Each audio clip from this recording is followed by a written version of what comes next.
Je le vois, oui je le vois,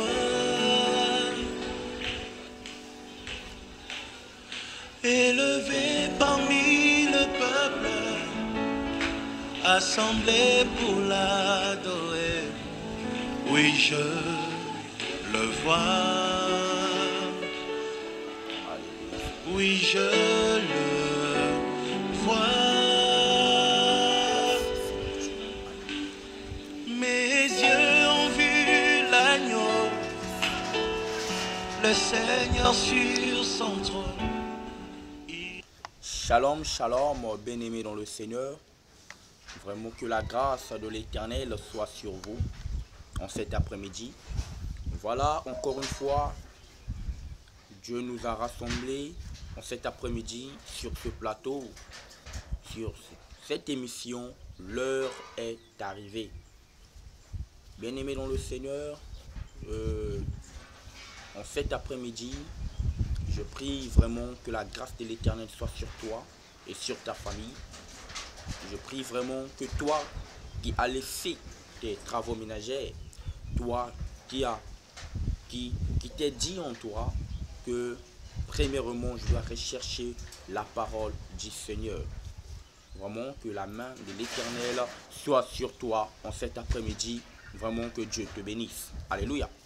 Alors voilà, encore une fois sur ce plateau, avec l'évangéliste Nathan Pouelé, nous allons parler encore sur un thème qui est vraiment très capital. Voilà pourquoi, bien-aimés dans le Seigneur, je vais vous demander vraiment de prêter l'oreille, de prêter attention. La Bible déclare que celui qui a des oreilles entende ce que l'Esprit dit aux églises. Bien-aimé, tu es une église, alors ce matin, Dieu te demande de prêter l'oreille et à entendre ce que l'Esprit a à te dire en cet après-midi. Voilà pourquoi il est écrit dans la parole du Seigneur, avant toute chose, mettez d'abord le nom du Seigneur Jésus en premier. Pourquoi? Parce qu'il est écrit dans Philippiens 2,10 que Jésus-Christ, ce Jésus, a reçu un nom qui est au-dessus de tous les noms. Et à la moisson du nom de Jésus, tout genou fléchit. En vérité, pourquoi nous devons toujours mettre le nom de Jésus avant de faire toute chose? C'est afin que, la Bible déclare, le diable rôde comme un lion rugissant, en train de rôder et cherchant qui dévorer. Donc tout ce que nous faisons, le diable est juste à côté et attend que tu fasses juste un petit faux pas afin d'intervenir, de t'accuser, de te faire chuter, de te faire tomber. Mais lorsque tu commences, avant de faire ta chose, tu mets d'abord le nom du Seigneur Jésus en premier lieu, bien-aimé dans le Seigneur. Même si tu venais à tomber, sache que l'ennemi ne pourrait pas entrer. Pourquoi? Parce qu'il sera anéanti par la puissance du nom de Jésus. Amen. Voilà, tu vas juste incliner ta tête. Tu vas commencer à prier. Tu vas commencer à parler à ton Dieu. Tu vas commencer à parler à ton Père. Tu vas commencer à parler à ton Père, parle à ton Père. Oh Seigneur, sois élevé, Père. Sois élevé, Papa. Sois élevé, Jésus. Père, Oui je en premier le lieu, vois, en cet après-midi, Père, oui nous te je plaçons parmi nous, Seigneur. vois. Yahweh, viens prendre le contrôle, Jésus, en cet après-midi. Yahweh, Mes pendant yeux ont ces vu heures, l'agneau, ou encore 5 minutes, 16 secondes, le nous avons Seigneur passé dans ta sur son présence, trône. Adonai. Jésus, Il viens guider règne nos pas, viens guider nos bouches, viens nous diriger. Il est écrit dans ta parole que c'est le toujours. Saint-Esprit qui nous enseigne. Alors Père, Saint-Esprit, Oui je viens nous le enseigner en cet vois, après-midi. Yahweh, viens bénir mon frère, ma soeur, oui qui a je disposé son temps le afin de venir dans ta maison et afin d'écouter ta parole. Que ton nom élevé soit parmi élevé, le Seigneur. peuple, Sois élevé parmi le peuple, Adonai. assemblé pour Nous te bénissons, l'adorer. Adonai. Gloire et Oui louange je à toi. Au nom puissant du Seigneur Jésus-Christ, nous avons ainsi prié. Amen. Shalom, shalom encore une fois. Alors aujourd'hui, nous allons parler sur un thème vraiment très capital. Et sans plus tarder, nous allons entrer dans le vif du sujet. Nous allons lire dans le livre de Sophonie. Sophonie, chapitre 1, le verset 14 jusqu'au verset 18. Je le lis au nom du Seigneur Jésus-Christ. La Bible déclare: le grand jour de l'Éternel est proche. Il est proche, il arrive en toute hâte. Le jour de l'Éternel fait entendre sa voix, et le héros pousse des cris amers. Ce jour est un jour de fureur, un jour de détresse et d'angoisse, un jour de ravage et de destruction, un jour de ténèbres et d'obscurité, un jour de nuée et de brouillard, un jour où retentiront la trompette et les cris des guerres contre les villes fortes et les tours élevées. Je mettrai les hommes dans la détresse, et ils marcheront comme des aveugles, parce qu'ils ont péché contre l'Éternel. Je répandrai leur sang comme de la poussière, et leur chair comme de l'ordure. Et le verset 18, il est écrit: ni leur argent, ni leur or ne pourront leur délivrer au jour de la fureur de l'Éternel. Par le feu de sa jalousie, tout le pays sera consumé, car il détruira soudain tous les habitants du pays. Alléluia. Bien-aimés dans le Seigneur, vous venez d'écouter la parole du Seigneur Jésus. Il dit dans le livre de Sophonie 1 que le grand jour de l'Éternel est proche. Bien-aimés, lorsqu'on parle du grand jour de l'Éternel, c'est l'avènement du Seigneur Jésus-Christ de Nazareth. Bien-aimés, comme vous le savez, le nom de cette émission, c'est l'heure est arrivée. Bien-aimés, nombreux se demandent: quelle heure est arrivée? Quelle heure est arrivée? Est-il l'heure de chercher les bars? Est-il l'heure de chercher les femmes? Est-il l'heure de chercher les choses de ce monde? Bien-aimés, vraiment, je vous le dis, nous sommes à un temps où nous devons chercher le Seigneur Jésus-Christ. Nous sommes à un temps où nous devons chercher la gloire du Seigneur Jésus-Christ sur nous. Bien-aimés, nous n'avons plus le temps. Nous sommes déjà au dernier virage. Jésus-Christ revient bientôt. Et il est écrit que le jour de l'Éternel est proche. Le jour de Jésus-Christ est proche. Bien-aimé, la Bible est claire. Il n'a pas cherché à tourner à gauche ou à droite, mais il était très explicite. Il nous a bien fait comprendre que son grand jour est proche. Bien-aimé, le grand jour de l'Éternel est proche. Et ce grand jour est un jour de fureur, un jour de détresse, un jour de destruction. L'Éternel dit dans sa parole qu'il mettrait les hommes dans la détresse, il mettrait les hommes dans le chaos, il mettrait les hommes, il va répandre sa colère, sa fureur sur les hommes. Mais là, il s'agit d'une catégorie d'hommes. Bien-aimés, lorsqu'on parle des hommes, cela ne veut pas dire que tous les hommes qui sont sur terre.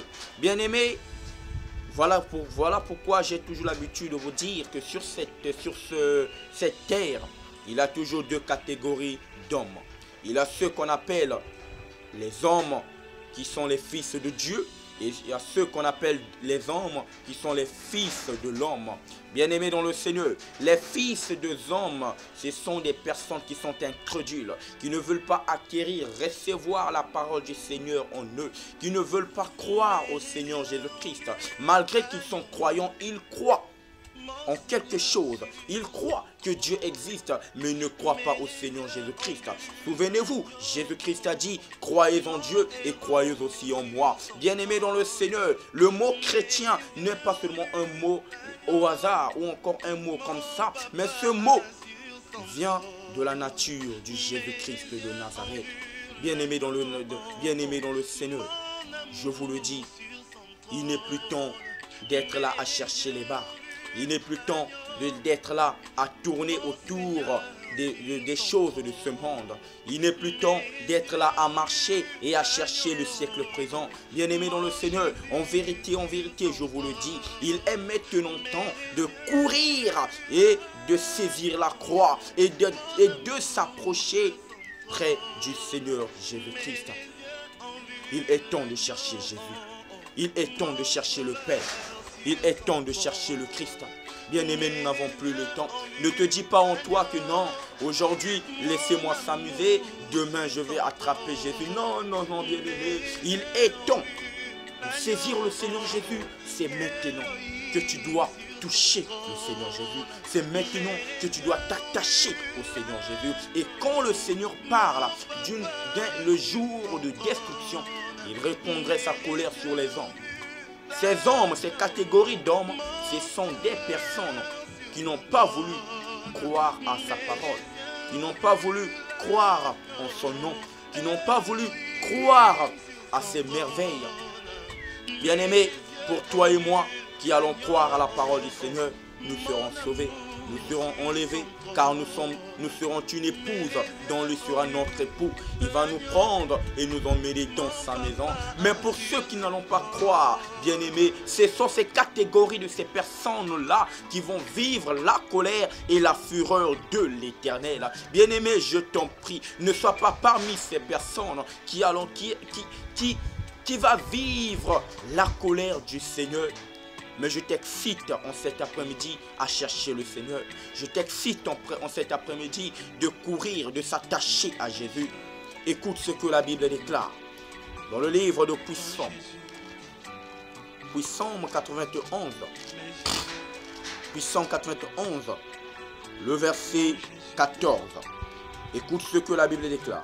Puisqu'il m'aime, je le délivrerai, je le protégerai. Puisqu'il connaît mon nom, le verset 15, il m'invoquera et je lui répondrai. Je serai avec lui dans la détresse. Je le délivrerai et je le glorifierai. Alléluia. Bien-aimé, la Bible déclare, puisqu'il m'aime, ce il est mis pour toi et moi qui aimons le Seigneur Jésus. Ce il est mis pour celui qui va aimer le Seigneur Jésus. Ce il est mis pour la personne qui aime Jésus-Christ de tout son cœur, de toute son âme, de toutes ses forces. Bien-aimé dans le Seigneur, Jésus-Christ dit, puisqu'il m'aime, puisqu'il est attaché à moi par l'amour, je le délivrerai. Bien-aimé, lorsque tu es attaché au Seigneur Jésus-Christ de Nazareth, lorsque tu es attaché au Père qui est notre papa, à Jésus qui est notre papa, bien-aimé, Jésus ne pourrait pas résister. Lorsqu'il te voit dans la détresse, lorsqu'il te voit dans la douleur, lorsqu'il te voit dans les problèmes, il ne va pas résister. En tant que ton Père, il va intervenir afin de te faire sortir de la détresse, afin de te délivrer du mal, afin de te délivrer de la sécheresse. Bien-aimé, je vous en prie, le temps est maintenant presque écoulé. Bien-aimé, il est maintenant temps de croire à la parole de Dieu. Il est écrit dans Marc 1,15, répondez-vous, car le royaume des cieux est proche. Bien-aimé, le royaume est tout proche. Nous devons croire à la parole de Dieu. Le royaume est proche. Nous devons maintenant entrer au-dedans de nous, nous analyser et croire que Jésus-Christ est Seigneur et Sauveur. Bien-aimés dans le Seigneur, je vous le dis, en vérité, l'enfer existe. Et cet endroit n'est pas un endroit comme les autres. C'est un endroit où il est rempli de douleur. Il est rempli de douleur, de souffrance, de cris amers. Bien-aimé, je ne veux pas te voir comme l'homme riche se retrouver en ce lieu. Bien-aimé, ce que je désire dans mon cœur, que ce grand jour, que toi et moi, nous soyons enlevés afin d'aller dans la gloire du Seigneur. Voilà pourquoi je t'excite, bien-aimé dans le Seigneur, en cet après-midi. Repends-toi. Crois au Seigneur Jésus-Christ. La Bible déclare, si tu crois au Seigneur Jésus-Christ de Nazareth, tu seras sauvé, toi et ta famille.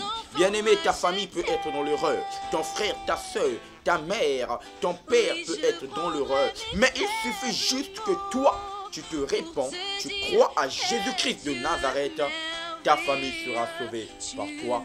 Je sais que tu aimes ta famille, mais montre maintenant cet amour en croyant à Jésus, afin que Jésus puisse sauver ta famille du péché, du monde, du siècle présent.